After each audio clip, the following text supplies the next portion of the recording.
네, 안녕하십니까. 정인태의 글로벌 국익정치 시간입니다. 네, 오늘은 사법고시 방통대 로스쿨 예비 변호사 시험, 야간 로스쿨, 사이버대 로스쿨 공존해야 이 주제로 말씀을 드리겠습니다. 자료를 잠깐 보겠습니다. 여기 보면은 이제 적정 변호사 수에 대해서 뭐 여러 의견들이 굉장히 엇갈리고 있습니다. 저도 이제 많은 자료들을 이렇게 찾아봤습니다. 적정 변호사 수가 어떨까? 뭐 여러 이런 기사들이 많이 나왔는데요. 자, 일단은 한번 여기 보면은 2014년 기준 일본의 변호사 1인당 인구수는 3,625명인데 반해 우리나라는 2,769명이다.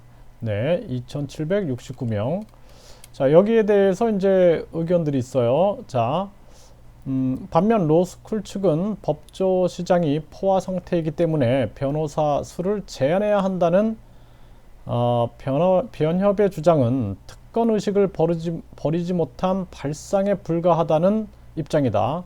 원우협 측은 자본주의 사회의 기본 원리는 경쟁이다. 경쟁이 없는 것은 없고 경쟁을 통해 살아남아야 하는 것이라면서 대한변협은 새로운 법조 시장을 개척하는 노력을 해야 하는 것이지 수많은 청년을 변시낭인으로 만드는 합격자 수 축소에 관심을 가져서는 안 된다. 실제로 일본을 제외한 독일, 영국, 미국의 경우 변호사 1인당 인구수가 우리나라보다 훨씬 적다고 반박했다. 독일의 변호사 1인당 인구수는 496명, 미국은 249명, 영국은 437명 수준이다. 그러니까 우리가 독일이나 영국은 400명대, 그렇죠? 400명대고 미국은 200명대네요. 400명대, 200명대. 한국은 지금 보니까 2,769명이죠. 2,769명. 이게 2014년 기준입니다. 2,769명이니까 굉장하죠. 그렇죠? 네, 그래서 미국에 비해서는 거의 10배 가까이 되고 있네요. 10배 가까이 부족하다라고 볼 수가 있는 겁니다. 네, 이처럼 우리 법률 서비스 그러한 시장이 서민들한테 가까이 다가가는 것이 굉장히 중요합니다. 그래서 방통대 로스쿨이 이제 생길 것이다. 이렇게 하면서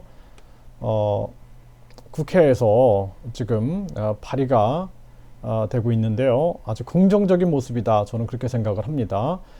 네, 일반 사립 로스쿨이 학비가 800에서 1000만 원이 된다 그래요. 그러면은 일반인들은 거의 접근하기가 힘든 그 정도의 학비가 아니냐 이렇게 볼 수가 있겠죠. 국립대들 같은 경우에도 500만 원 수준이다 그러면은 굉장히 비싼 가격이다 이렇게 볼 수가 있어요. 이게 왜 이렇게 형성됐을까요? 네, 이게 아마도 변호사 돈 많이 벌지 않느냐 그래서 학비도 비싸게 측정이 된 것이 아닐까 그런 추정을 해보게 되고요. 결국에는 돈스쿨이다 이런 얘기까지 나오고 있어요. 그래서 지금 한 측에서는 예비 변호사 시험을 치르자. 그래서 로스쿨을 나오지 않아도 예비 변호사 시험에 합격하면은 변호사 시험에 응시할 수 있는 자격을 주자라는 거죠. 이렇게 되면은 사법고시하고 비슷한 거죠. 네, 굉장히 긍정적으로 저는 봅니다. 네, 그리고 야간 로스쿨을 만들자. 당연하죠. 당연히 사회적 경험이 다양한 사람들이 로스쿨에 들어가는 것이 당연합니다. 법이라는 것이 저도 법학을 전공했지만 법이 굉장히 다양하잖아요. 예를 들어서 평생교육법 하면은 평생교육법은 또 그 평생교육 분야에 있는 사람이 더 잘 알아요. 그렇죠? 또 장애아동 발달 재활 관련 법률 하면은 장애아동 발달 재활 관련 법률의 관계자들이 더 잘합니다. 변호사보다 더 잘 알 수 있어요. 네. 또 각 분야별로 다 있는 거죠. 그래서 그 분야에 다양한 경험이 있는 사람들이 변호사가 될 수 있는 길을 열어서 뭔가 법률 서비스 시장이라든지 법에 대한 통찰이라든지 이러한 것을 보다 넓히고 깊이 전개하자, 이런 취지가 있었는데 결국에는 20, 30대 젊은이들만 가는 돈스쿨, 그것도 돈이 많은 사람들만, 뭐 이런 비판들이 지금 나타나고 있는 것이죠. 그래서 조금 더 나간다라면은 사이버 대학도 로스쿨을 만들 수 있게끔 해줘야 된다라는 거예요. 사이버대. 자, 아까 우리가 살펴봤던 것처럼 뭐 영국이라든지 미국, 그쵸? 영국이라든지 독일은 400명대 1인당 변호사 수가 그러니까 한 명의 변호사에 반해서 그 인구수가 400명대였어요. 그쵸? 미국은 200명대였는데 한국은 2천여 명대다라는 것이죠. 굉장히 부족한 실태가 아닐 수 없는 거죠. 그렇기 때문에 우리가 이렇게 변호사가 되는데 변호사의 수를 줄이자, 뭐 이러한 주장들은 적합한 주장이 아니다라고 볼 수밖에 없는 것입니다.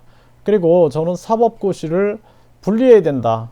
변호사고시, 검사고시, 판사고시로 분리해서 판사는 판사만 하게, 변호사는 변호사만, 검사는 검사만 하게, 판사와 검사가 변호사 못하게끔 막는 겁니다. 그래서 우리가 전관예우, 이 3건이 철저하게 분리가 돼야 돼요.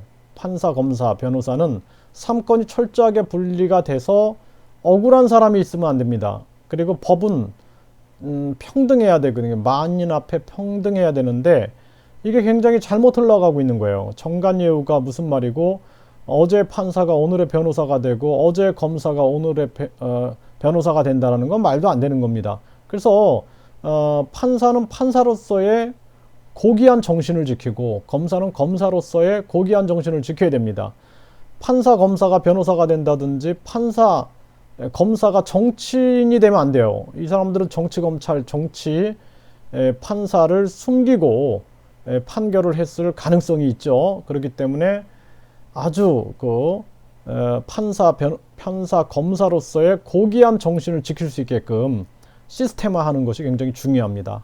그리고 방통대 로스쿨을 막으면 안 돼요. 이 방통대 로스쿨을 더 확대하고 예비 변호사 시험도 가능하게끔 만들고, 뭐 로스쿨을 변호할 이유가 없죠. 그리고 중요한 것은 국민의 입장에서 생각해야 돼요. 이 법률 서비스가 서민까지 미칠 수 있느냐, 이런 부분으로 접근해 나가야 되는 거예요. 미국은 200명대, 그쵸?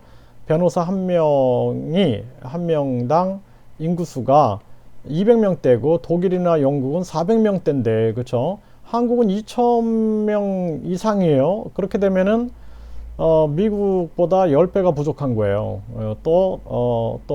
그 독일이나 영국보다 5배 정도가 부족한 겁니다. 그렇기 때문에 우리가 다양한 통로를 열어놔야 돼요. 이게 위험한 겁니다. 로스쿨을 통해서만 변호사가 된다? 이게 얼마나 위험한 거예요. 같은 출신들이 판사, 검사, 변호사를 장악하면 3권 분립이 안 되죠. 그러니까 방통대 로스쿨도 만들되 예비 변호사 시험, 그리고 아까 말씀드렸던 것처럼 행정고시나 외무고시, 가 분리가 되어 있는 것처럼 판사고시, 변호사고시, 검사고시가 분리가 돼서 판사와 검사는 변호사가 되지 못하게끔 법으로 막아놔서 이것이 그들의 아주 고유한 가치와 정신을 지켜주고 한국 사회의 공정한 사회로 나가는 길을 여는 것이다 라는 것을 우리가 인식해야 합니다. 네, 오늘은 이 주제에 대해서 말씀을 드렸습니다. 감사합니다.